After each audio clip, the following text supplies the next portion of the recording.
Ros ya, yang nggak datang udah nanya, ntar dulu yang kita dahulin yang emang datang dan juga udah nanya. Mungkin seperti itu ya Bu Ros ya? Iya, tapi ini ada Ibu Grace yang Iya, juga oke. udah tanya dari grup dan datang. Nah, tapi Iya. nggak nulis di kolom chat. Ah, ah. Ah, Itu Oke, pertanyaannya. nggak apa-apa. Kita bahas yang punya Bu Grace dulu ya. Bu Grace sedang online kah Bu Grace? Online, Pak, online. Online. Nah, mungkin biar enak nanyanya langsung diulang lagi Bu Grace. Langsung face to face dengan Pak Rimansyahnya. Silakan Bu Grace. Kalau transaksi PPJB, Ya, Pak, ya. saya punya apartemen masih PPJB. Nah, saya mau jual.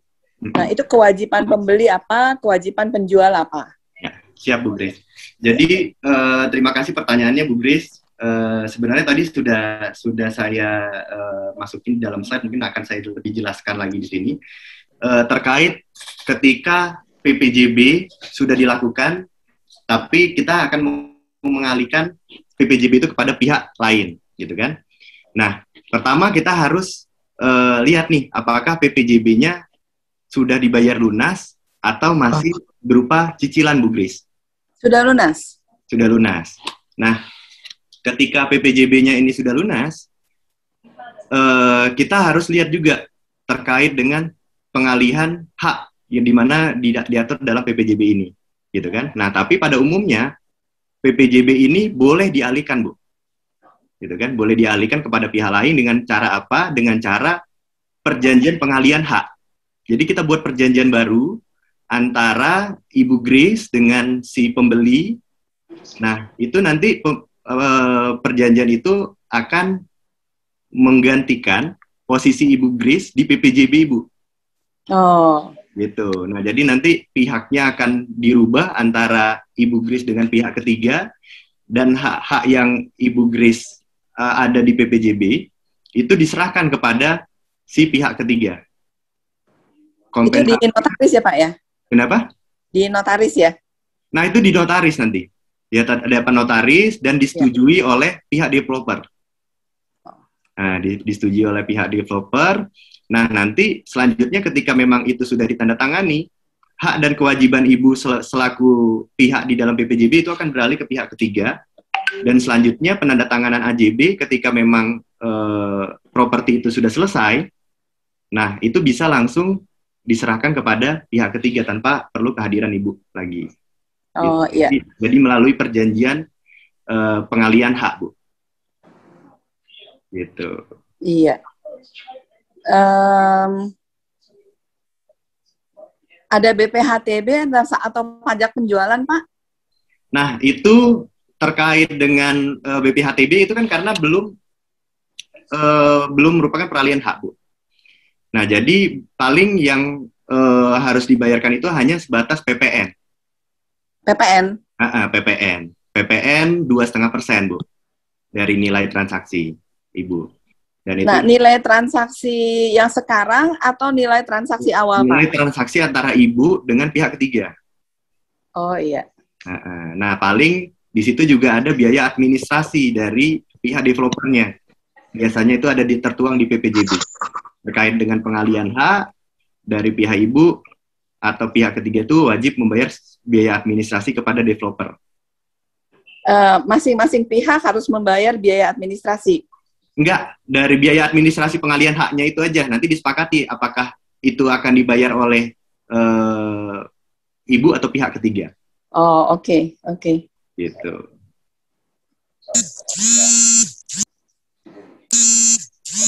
Bu. Jadi saya sebagai penjual nggak ada pajak penjualan ya Pak ya?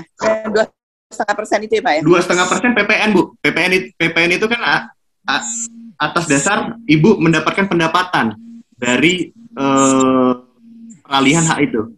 Karena kan dia membeli dari Ibu. Oh, ini 2,5% ya Pak ya? Itu 2,5%.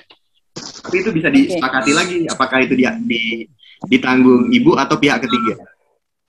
Oke. 2,5% itu. Ya.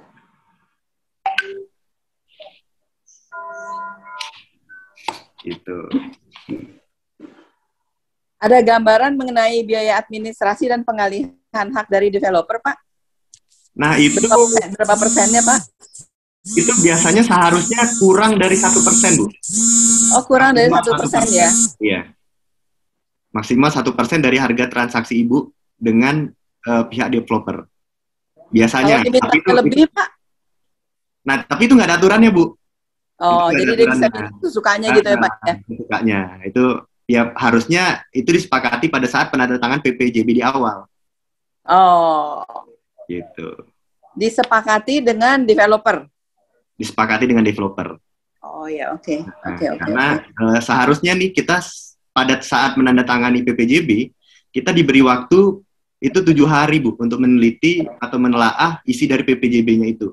Jadi ketika kita diserahkan developer PPJB, kita nggak mempunyai kewajiban harus menandatangani itu pada saat itu juga. Gitu kan. Pihak kita untuk membaca atau menelaah dari perjanjian PPJB itu selama 7 hari. Itu hak yang diberikan dari undang-undang. Iya. Gitu. Iya, terima kasih, Pak. Siap, sama-sama. Mungkin untuk dari Bapak Ibu sekalian mungkin pelajaran juga dari pengalian hak ini harus dilihat juga. Jangan dari developer itu memberikan harga yang tidak wajar terkait dengan pengalihan hak. Karena kan ya nggak menutup kemungkinan seiring berjalannya waktu sebelum PPJB itu sudah penandat akad AJB, itu kita mengalihkan kepada orang lain. Nah, jadi itu harus diperhatikan terkait dengan biaya, karena itu merupakan negotiable antara pihak pembeli dengan developer. Gitu. Ada lagi mungkin yang lain? Oke, berarti ini jelas sekali ya, Bu Grace. Terima kasih. Iya, terima kasih. Berarti udah selesai, Bu Grace ya. Sudah, sementara sudah, Pak. Oke, baik. Terima kasih. Pak Arimansyah juga sudah menjawab dengan panjang kali lebar kali tinggi. Saya juga jadi banyak pengetahuan nih atas pertanyaan tersebut. Ada pertanyaan berikutnya. Kalau Bu Ros ada nggak yang ada di grup dan hadir hari ini juga? Saya pikir langsung aja ke chat ya. Yang Langsung chatnya aja udah ke agak chat silakan ya. Coach ya. Oke, mungkin ini gimana Pak Arimansyah, mungkin mau melihat dulu yang memang lebih enak dijelasin biar jelasin yang lebih kita berurut random aja. Atau random aja ya. Random aja. Kalau Oke. yang pertanyaan langsung yang ada yang bisa didiskusiin sama orangnya langsung nih enak. Baik, ini Pak Budi juga ada pertanyaan Pak Arimansyah, kalau sudah PPJB sama penjual dan pembeli rumah, ternyata penjual masih jual ke orang lain. Nah, lo gitu ya. Jadi nggak cuma hati yang bisa sengketa, rumah juga bisa sengketa ya, Bu Ros dan teman-teman sekalian. lagi. Hukumnya gimana, Pak? Nah, oke. Dan terus ada pertanyaan lanjutannya, PPJB itu apakah ada jangka waktu? Itu ada orangnya nggak di sini? Silakan Pak Budi. Ada Pak Budi. Aku tahu nih kayak Pak Budi ini salah satu investor besar loh. Pak Budi, ini Pak Budi yang ku kenal atau Pak Budi ini Ibu Budi? Nggak tahu juga ya. Oke, Pak Budi. Halo Pak Budi. Dong. Pak Budi ini investor dari apartemen Basura, benar atau benar? Benar aja atau benar banget ya Bu Rosi ya? Iya, aduh nggak di-unmute. Oke. Mungkin sedang ada urusan. Mungkin kalau misalnya nanti kurang jelas bisa ditanyain lagi lewat kolom chat atau maaf, sedang di kamar. Iya Pak Budi. Nah, jadi menjawab pertanyaan Pak Budi terkait PPJB, misalnya kita sudah PPJB tapi pihak dari buyer menjual lagi kepada pihak lain. Nah, sebenarnya gunanya dilakukan PPJB itu adalah untuk adanya kesepakatan awal antara penjual dengan pembeli. Nah, penjual itu sepakat dengan harga yang telah disepakati oleh pembeli, sedangkan pembeli juga sepakat dengan harga dan memastikan bahwa dia akan membeli dan penjual akan menjual. Ada masuk teleponnya itu tuh, Bang. Jadi di situ ada timbal balik antara penjual dan pembeli dalam PPJB. Itulah salah satu guna dilakukannya PPJB. Nah, bagaimana ketika si penjual sudah menjualkan lagi kepada orang lain tanpa sepengetahuan atau seizin dari pembeli yang sudah mengikatkan diri melalui PPJB. Nah, harusnya di PPJB itu tertera, Pak. gitu kan. Nah, PPJB yang pada umumnya itu pasti tertera terkait wan prestasi atau ingkar janji atau tidak melaksanakan perjanjian. Apabila memang kesepakatan terkait dengan pengikatan jual beli itu tidak terlaksana. Nah, seperti tadi tuh, misalnya dari pembeli nih, kewajiban utama adalah membayarkan 100%, membalikan uangnya 100%. Nah, tapi kalau misalnya saya yang review perjanjiannya, ketika wan prestasi atau si penjual masih menjualkan kepada orang lain, nah saya di situ membuat satu klausul bahwa harus ada kompensasi. Nggak adil rasanya dia hanya dia hanya mengembalikan uang kita, dia mendapat pembeli yang lebih tinggi daripada kita. Nggak adil rasanya. Makanya biasanya kalau saya yang review perjanjian PPJB-nya itu pasti saya masukin terkait dengan kompensasi ketika dia membatalkan setiap PPJB itu. Nah, upaya yang Bapak bisa lakukan apa? Upaya yang bisa Bapak lakukan adalah yang pertama, melakukan peringatan kepada dia. Peringatan melalui somasi, Pak. Jadi bisa melakukan somasi kepada dia bahwa ini sudah ada pengikatan PPJB. Dengan adanya PPJB ini, dia mempunyai kewajiban untuk menjualkan properti itu kepada Bapak. Nah, ketika somasi itu tidak diindahkan, nah, upaya terakhir adalah gugatan ke pengadilan. Gugatan pengadilan itu adalah terkait dengan wan prestasi yang dilakukan si developer tadi.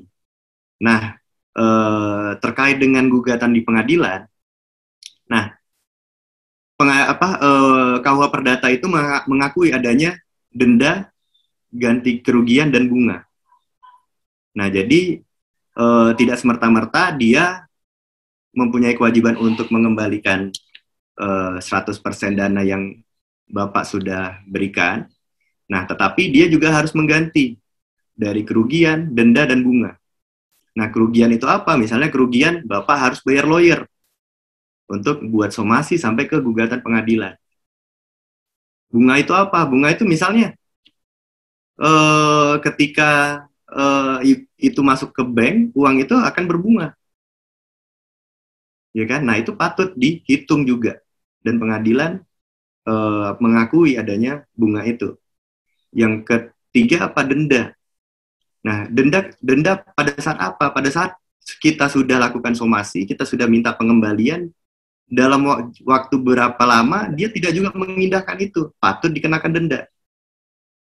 Nah, itu tiga itu yang kompensasi yang bisa dilakukan, kompensasi yang bisa diminta melalui somasi ataupun gugatan ke pengadilan.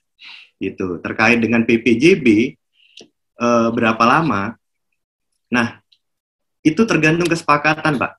Yang pertama, AJB itu bisa dilakukan ketika yang pertama rumah itu sudah siap huni, sudah selesai dan siap huni. Nah, yang kedua, terkait dengan pembayaran semua sudah selesai. Dari angsuran, dari harga transaksi, dari pajak, dan lain-lain. Yang ketiga, perizinan semua sudah lengkap. Sertifikat, misalnya developer pasti HGB itu. Nah, sertifikat HGB-nya sudah ada, terus IMB-nya sudah ada. Nah, itu tiga itu harus dipenuhi untuk lakukan AJB. Selama tiga itu belum terpenuhi, maka AJB belum dilakukan. Nah, maka dengan itu terkait dengan AJB ini, terkait dengan jangka waktu PPJB ini adalah kesepakatan antara para pihak yang dituangkan seharusnya di dalam perjanjian PPJB itu sendiri. Jadi ketika misalnya dari developer menyatakan bahwa penyerahan serah terima unit itu pada tanggal 30 Juni misalnya. Nah, ini udah tanggal 20 Juli. Kok enggak diserah terimakan. Nah, itu kan sudah wan prestasi. Nah, atas dasar wan prestasi itu tadi masuk, balik lagi tadi, si developer wajib mengembalikan uang secara full, dan secara hukum dia berhak atas kompensasi 3 hal tadi: denda, bunga, dan ganti kerugian. Gitu Pak kira-kira. Ada kurang jelas Pak? Mungkin pertanyaannya Pak Budi?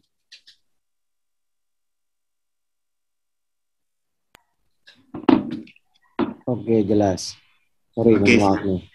Kalau misalnya PPJB, terus kemudian itu kita take over rumah aset-aset yang tunggakan, terus kemudian sisanya kita mau bayarkan, di sisanya pihak bank kita mau bayarkan, terus kemudian ternyata si penjual nggak jadi. Akhirnya, oh ternyata kamu belum lunasin utangnya ya. Akhirnya, oh udah nggak jadi deh, saya mau jual tempat lain aja. Kalau udah PPJB, itu gimana? Ibaratnya PPJB belum PPJB lunas. Nah, sementara sama si pembelinya mau katanya saya dilunasin, sementara sama pembelinya itu belum dilunasin gitu. Terus kemudian si pihak pemiliknya diteror terus sama pihak banknya. Kayak gitu. Itu apa yang dilakukan? Terima kasih Pak. Nah itu tergantung kesepakatan Pak. Gitu kan, kesepakatan misalnya terkadang ada PPJB misalnya menyatakan gini, boleh dilakukan PPJB, nah tapi ketika dari pihak buyer, dari pihak buyer tidak diterima misalnya pemberian kreditnya, misalnya nih pengajuan kreditnya, KPR-nya atau KMB atau segala macam, nah itu berhak dibatalkan tanpa adanya kompensasi apapun. Nah, itu bisa diperjanjikan. Namun ketika tidak ada perjanjian itu, nah artinya mengikat antara penjual dan pembeli, di mana penjual harus menjualkan properti itu kepada pembeli, pembeli harus membeli properti itu, gitu kan, tanpa adanya hal-hal yang seperti diperjanjikan tadi. Makanya terkait dengan PPJB ini harus hati-hati. Kadang-kadang kita juga harus memperkirakan hal-hal apa yang ada yang akan terjadi di kemudian hari. Misalnya kita nggak punya dana untuk melunaskan itu, pastinya kita harus KPR atau pengajuan kredit lain tuh di bank. Nah, ketika itu tidak disetujui misalnya dari analisis kredit bank, kan pasti batal tuh PPJB. Nah, batalnya PPJB itu harus dituangkan di dalam PPJB. Ketika batalnya karena fasilitas kredit tidak disetujui oleh bank, maka tidak ada kompensasi apapun. Tapi selama adanya itu tidak diperjanjikan, maka mengikat antara penjual dan pembeli, Pak. Itu, Pak, kira-kira. Oke, Pak. Terima kasih, Pak. Siap. Oke, baik. Sepertinya sudah selesai pertanyaan dari Pak Budi. Terima kasih Pak Budi atas pertanyaannya.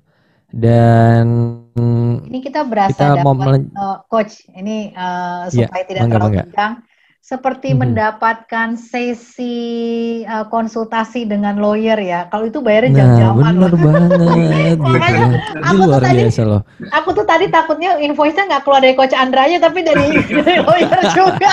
Gue bilang gue mau cut tadi, tapi ya udah. Kan kita kan kadang-kadang mau beli properti ya, tapi apa yang disodorin kita tanda tangan doang yang penting. Iya, betul. Ya, nah itu kadang-kadang jadi permasalahan di kemudian hari yang nggak kita sangka-sangka. Betul, iya. Orang awam pada umumnya. Gitu. Iya. Ini mahal loh ya bayar. Iya, ini mahal banget. Mahal banget, gila. Sadis. Aduh, aku siap-siap Bu Ros ya, invoice-nya dari Pak Ari Mansyah. bahaya. Aduh. Pak Ari Mansyah, kalau invoice belum cair itu uang prestasi berapa lama, Pak? Coba jangan dimulai dibahas di depan halayak ramai. Jadi kita kasih drum dulu deh ya. Drum. Iya. Drumnya kekecilan. Oke. Dan next ada pertanyaan dari Mbak Weni nih Bu Ros. Wah ini timnya Bu Ros, anak kesayangannya Bu Ros nih, Pak Lawyer nih gitu yang bertanya. Jadi gimana Mbak Weni? Halo, hai Mbak Weni.